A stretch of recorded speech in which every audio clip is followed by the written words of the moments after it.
What's up, guys? It's Adam from esportsheaven.com, and I'm here with a legend in the esports industry. It is ReDeYe. How are you doing today, man? I'm very good, yeah. All right, we're here at ESL. What have you thought of this event so far? This is one of ESL's first events in New York that features Street Fighter and CS:GO. How do you feel? Good. I mean, like every big event, whenever you come to a big city or a big stadium, you want it to be longer, right? So 2 days doesn't feel enough in the Barclays Center, but we'll take what we can get for now as we make esports bigger. I think the addition of Street Fighter is great for me. I'm an old fight game scene lover, Right. closet kind of watcher, I guess, of Evo every year and some of the other big tournaments. But seeing Street Fighter get breaks like this and at least have the final on the big stage in front of a huge audience where they can actually start to go, hey, this game's pretty cool, and these guys are really talented and really skilled, and that's cool. I think that's really nice as well. Time would mean that we have more Street Fighter on the stage, wouldn't it? I love Counter-Strike, but time would mean we have more of that on there. So, it's been very good, but I think we still have a way to go, of course, in esports before we can, enjoy 5, 6, 7 days of this in a big stadium and make it cost effective. Yeah, definitely. I remember back when you were working at ESL, I believe you did a ReDeYe AMN. You were saying that you really would love to see fighting games more in like the traditional esports sense. Why do you think it's taken so long for them to come sort of around to the MLGs, your ESLs, your Red Bulls, stuff like that? I think part of it is platform. I think in the past, and still today actually, PC dominates in esports. It's very much that's been the norm. Keyboard and mouse is traditionally the weapons of choice for most of the esports guys. I think with console goes unnoticed more, which is a shame. There haven't been as many people perhaps championing it and championing the kind of games that you play, specifically in the fight game scene. So I think it's always lagged behind a little bit, but I think you also have to remember that fighting games were effectively the start of competitive gaming, right? They were there before the Quakes and the Counter-Strikes and all the rest of them. We were doing that, and 6 of us would go down to the arcade at a weekend, and we'd put 10 pence pieces or 10-cent pieces in the machine, and we'd fight each other, and we'd do it on a rotor, right? So we were doing what we think of esports competitive video game. We were doing that 20 years ago, maybe 25, 30 years ago.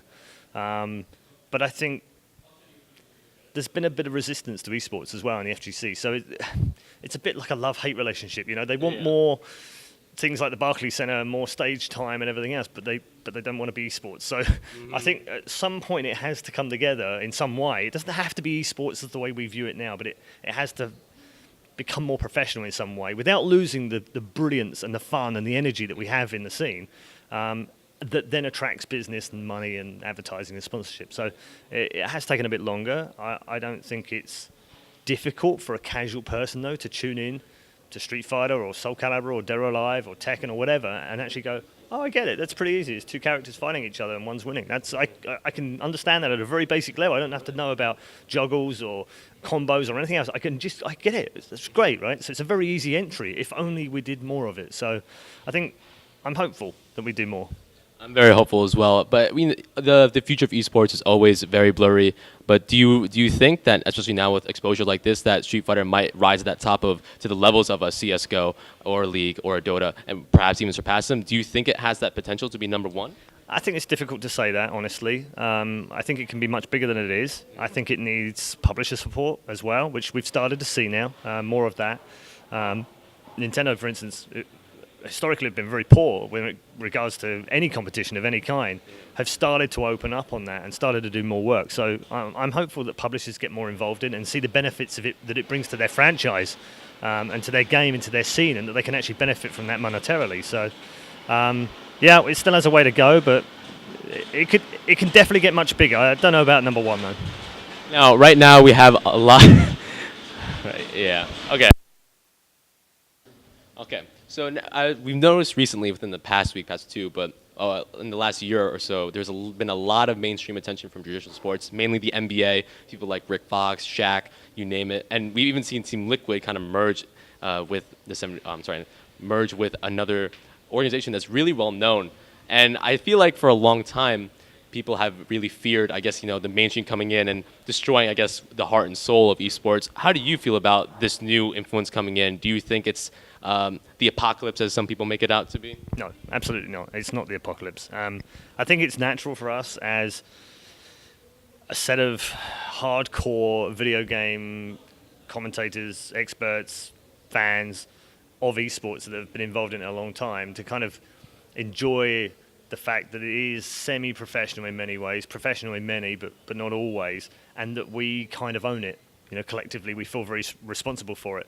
And that's a very natural feeling. It's one of camaraderie and togetherness and solidarity. But at the same time, when a new company comes in, or a sports franchise as big as like the Golden State Warriors or the Mavericks or whatever, when these guys come in, there is an element of fear amongst us, and there is a small element of fear in me that they will come in and try and change us and try and change the way that esports works, or form their own leagues, or do whatever to break things up the way that we enjoy them right now.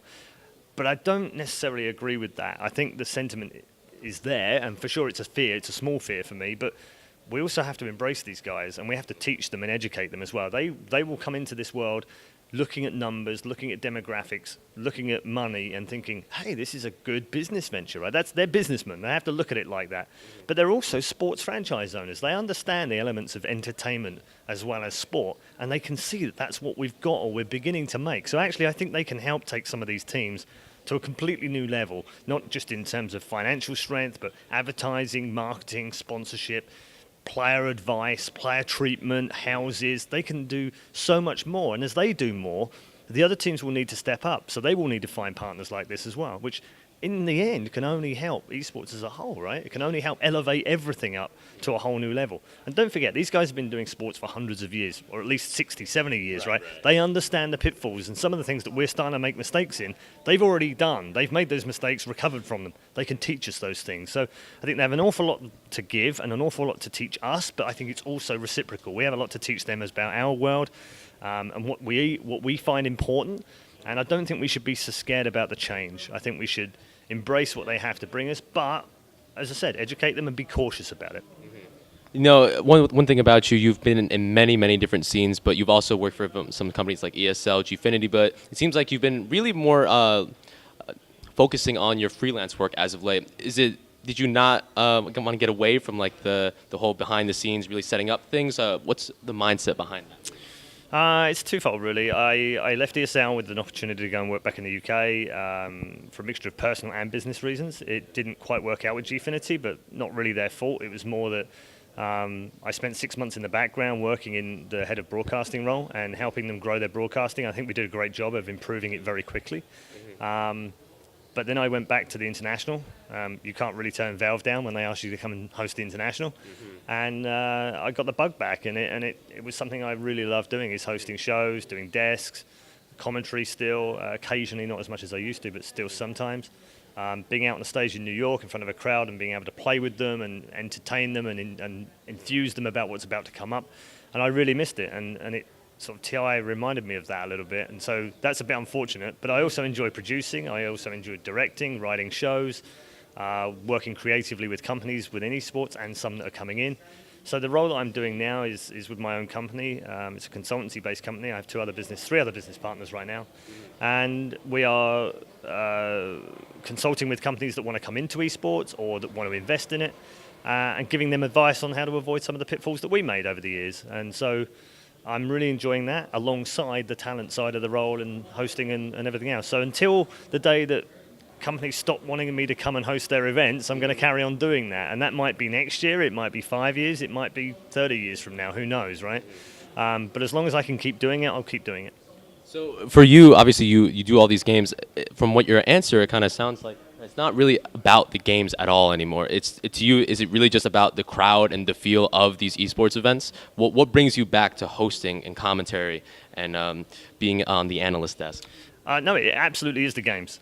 First and foremost, I am a nerd. I'm a geek and I'm a gamer, and I'm proud of those things. I've spent many years fending off criticism from my parents and family and friends and what have you about, oh, you're wasting your time and what have you, but in the end, nerds rule.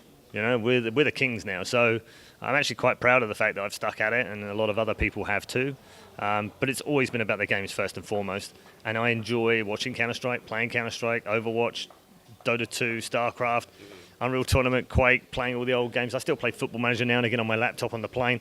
You know, I'm just a nerd. I've got Clash Royale on my phone, so, you know, every 5 minutes I've got on Clash Royale. I just love games. So I work in the gaming industry. That's great. the fact that I work in the competitive part is even better because I'm very competitive by nature, and I enjoy watching the players play their games. I enjoy them watching, Counter-Strike moments that are just unbelievably great, things that I could never do in my own mind. Simple throwing an AWP over a wall to win a 1v1 clutch is just insane. Like, what is the guy doing, right? But it's brilliant. It's sheer brilliance. And so I love moments like that, and I kind of live for those moments. And I suppose really the hosting is to help professionalize what we do and show that we can be presentable to the world at large, if you like, whilst also making sure that we enthuse and entertain people that come to the events and watch on TV. So it's a mixture of all of those things. It's not one thing or another.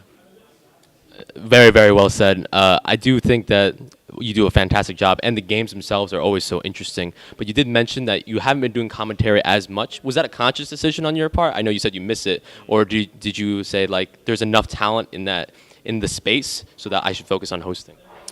I wouldn't say focus on hosting. I think we're lucky in that most of the top esports we have now, we have very good commentary teams, and we have a number of them, so it's not quite as critical that I need to go and do those games anymore. I think 3 years ago in Counter-Strike, we didn't have the level of talent that we have now. Myself, Pansy, Joe would often do a lot of Counter-Strike along with Jason Kaplan at ESL. And there weren't many others doing it back then, 3-4 years ago, because it wasn't that big a game. As it's got bigger, more and more people have come into it, and now we have a plethora of talent dealing with it. So, of course, that knocks me down the order a little bit. It might. Could I do a solid job? I think so still, but I think I would have to immerse myself in the game a bit more. So it wasn't a conscious or a decision or a focus. It was more that actually ESL used me as a host more often because there weren't very many good hosts, I think. And so inevitably, I think when people put together an event like ESL New York and they start looking at a talent pool, they think, okay, we've got 6 really good casters. That's brilliant. We need 3 pairs. That's great. We need a couple of color guys. We need 2 analysts. We need a desk host. Fantastic. Brilliant. We've got all of these people. We need a stage host. Who can we get? And there's maybe half a dozen of us in the world that can do this kind of level gig on a big stage. And so it comes down to availability and who's doing what, and TwitchCon's this week and MDL's on in China. So there's so many things going on about that. And then in the end, they kind of go, well, who's free? Who can we use of these few people? Whereas in every game, there's such a depth of talent in the commentary area that it's much easier to hire me as the host and go, right, we don't have to worry about the host, right? That job's fixed. We just have to worry about everything else. So I think it's just that's how it's ended up being. But every now and again, I'll get a chance. I had a chance with ECS and Face It Twitch earlier on in the year to do some Counter-Strike, which I absolutely loved. It was fantastic to be able to do some commentary in Counter-Strike again. And I think it was a bit rusty, as ever. But I still love doing it. And if I get the opportunity to do it, I'll do it. You mentioned that we've got so many different roles now. We've gotten much more professional, which is something that you stress. We have analysts, commentators, hosts, translators, interviewers. Do you think that there's anything missing from our huge productions and broadcasting now? Is there something that you see as the logical next step? Well, I think naturally you would compare it to TV, and I'm very lucky to have done a lot of TV in the past as well, what I would call mainstream TV. And when you do mainstream TV, you suddenly have your eyes open to, wow, there are so many other jobs. I mean, craft services, for instance, right? What does that mean? Well, craft services is where everyone eats when they need a snack, right? We don't have craft services necessarily at every esports event. They're starting to see them, right? But they weren't at every event. Things like wardrobe. Wardrobe's a great example of something that we don't do very well yet in esports. We all do our own wardrobe. We all go out and buy our own suits. Some do it better than others. Alex Richardson is a scruffy git. He needs help sometimes with a tie. Semler, on the other hand, is brilliantly dressed, has this plethora of different clothing that's fantastically matched. But it's very mixed, right? We don't all have our wardrobe. On TV, you have a wardrobe assistant. And that person will go out and match things that match you, your skin tones. They'll find shirts that fit you. They'll find different ties. They'll find trousers that fit you, that match with you. But they'll blend the whole show to make the show look correct across the board as well. We don't do that in esports yet, right? So there's one very key area that eventually we're going to need as we get more professional. It's just these little edges now, Production is so much better than it used to be. And I think we're probably at 95% of what TV can do. On a much lower budget, like a tenth of the budget. Right.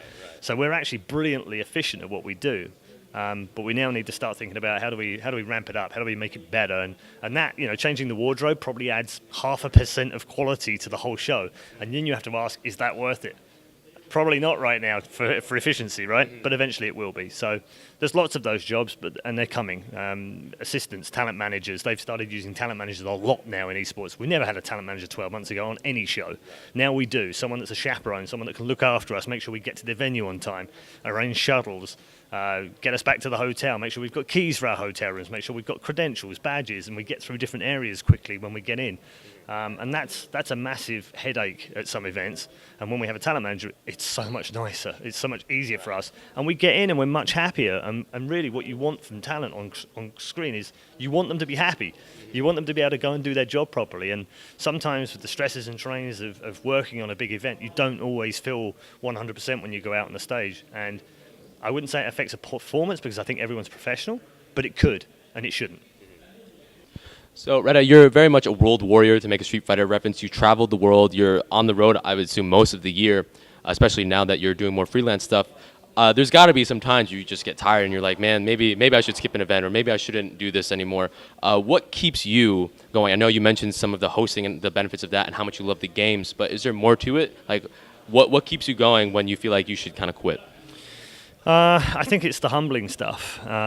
It's following people like Special Effect. If you follow them on Twitter, they come up with some incredible stories of gamers who are disabled and have faced massive challenges in their lives. And so looking at stuff like that, you then start to realize just how really bloody lucky you are that I have all my limbs, I'm healthy, I'm fit, and I can travel the world and do a job I love. That's crazy. I'm so lucky to be able to do that. And just reminding yourself of that constantly is actually quite refreshing.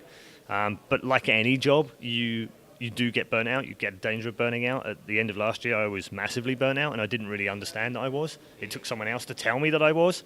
And I had to take the whole of December off and spend time on a beach and ride around Northern Ireland and go and see my family and say hi again and remind them who I was, you know. And so I would say that what I learned last year in particular, because it was the busiest year of esports until this year, as all these esports are. As is tradition. As is tradition, every year is more busy. What I learned last year was that I need to take good care of myself. And I think because I'm a little bit older than most of these young whippersnappers who go out every night and get drunk and still manage to turn up in the morning and do a great job, I can't do that anymore. So I just need to be a bit more, a bit smarter about stuff like that. But yeah, I think you can get burnt out. So this year I have turned down, I think probably only 3 or 4 events. I've only turned a few down, but I have started turning them down. And even then, I've still been on the road an awful lot. So yeah, it's about keeping fit, it's about eating well, it's about exercising, going to the gym, keeping other interests alive, enjoying yourselves, finding some time for family and friends. So it's a tough balance, but you have to work at that. As with anything, it's all about balance. And you mentioned, I hate to be that guy, but you did mention a bit of the age thing. Is it weird for you, like, being this guy that's been in here for so long, to see, like, middle school kids or even elementary school kids coming in? You're like I've been alive longer than he was. I've been in esports before he was even born. Does it ever get weird for you or uncomfortable being the guy, the elder of the scene in a lot of ways? No, not really. I think, in my head, I'm still like 25 or something. I didn't really age, you know. I think that just the toys get more expensive as you get older. But I'm a gamer at heart, as I said, and I share that common goal with people of any age. It doesn't matter what age they are, whether they're 12, 15, 30, 50, 70, it doesn't matter. We share a common interest, and that's video games, right? And if you think about it, one of the things I love about gaming is that it does transcend all of those things, right? It doesn't matter how old you are, you can play video games. It doesn't matter what color you are, you can play video games. It doesn't matter what religion you have, you can play video games. It doesn't matter where you live in the world, you can play video games. It doesn't matter which country you live in. So when you take all of that into account, is there anything else in the world that allows you to do that? I don't think there is. I don't think there's any sport in the world that allows you to do that, all of that. I can play online against other people, with other people in my team, meet new people that can have completely different religions, different skin colors, different genders, different sexualities, all of the different things that we moan about in the world as being things that we have combats about, right? And it doesn't matter when you play a video game. None of it matters, because you're just there to beat the other person. That's it. Very well said, very well said. I think that should be a quote and a wallpaper. But very, very well said, my God. Being the older person that you have been in the scene. You've seen a lot of things happen, and I'm sure that there's a direction that you want to go, that you personally and maybe the esports scene want to go. What is your own goals for kind of this year, being the person that is freelance and also has their own company? What do you personally want to accomplish, not only for yourself, but for esports? Well, the two go hand in hand. So I want to grow the company. I want to make sure that we service the clients that we've got better than we do this year, and we did a great job, I think, this year. I want to add more companies to that. I want to represent more talent and help them grow and get better and not get ripped off and get looked after properly. So we'll put more talent on the books and we'll help those people. I want to start writing some sort of esports memoirs before my brain becomes too addled to remember some of these fun stories that I've experienced that I haven't told anyone about yet. So that in 20 years' time, I can release the ReDeYe memoirs of some kind, an expose on esports over the years. I don't know. So I want to start writing about that. I've also started writing about the esports history of esports broadcasting, which we've put part 1 up on Slingshot right now. That's going to continue. We're working on the documentary next year, which is the history of esports. And it's a big project, and it's going to be a whole year's worth of thing. That's an exclusive. It's going to take a whole year to film. And we're going to go right back. We're going to find some of these founding fathers of video gaming and esports and see if we can't make a really good documentary about esports. So lots of exciting things on the horizon, lots more tournaments, lots more hosting, lots more consultancy, more of the same, but just bigger and better next year. I cannot tell you how excited I am to hear such a thing. And I, as someone that loves the history of esports, going all the way back to Space War and things like that, I'm very, very excited for that project, especially with someone like you kind of endorsing it. But I'm sure, you got to get back to CSGO. The grand finals are about to start. Are there any shout-outs you want to give, words you want to say to your fans? How can your fans follow you? Yeah, just follow me on Twitter. It's @PaulChalloner. Facebook as well, /Paul ReDeYe Challoner. And just, thanks to everyone out there for following me and supporting what I do, but also thanks to everyone for supporting esports and all the gamers and the players and the teams, sponsors and everything else, because it means a lot, because it keeps us going, knowing that so many of you are putting your passion and your help into esports as well. Great job, guys. Thank you so much for the interview, and thank you guys so much for watching. Stay tuned to esportsheaven.com for more coverage of ESL One New York 2016. We'll see you guys.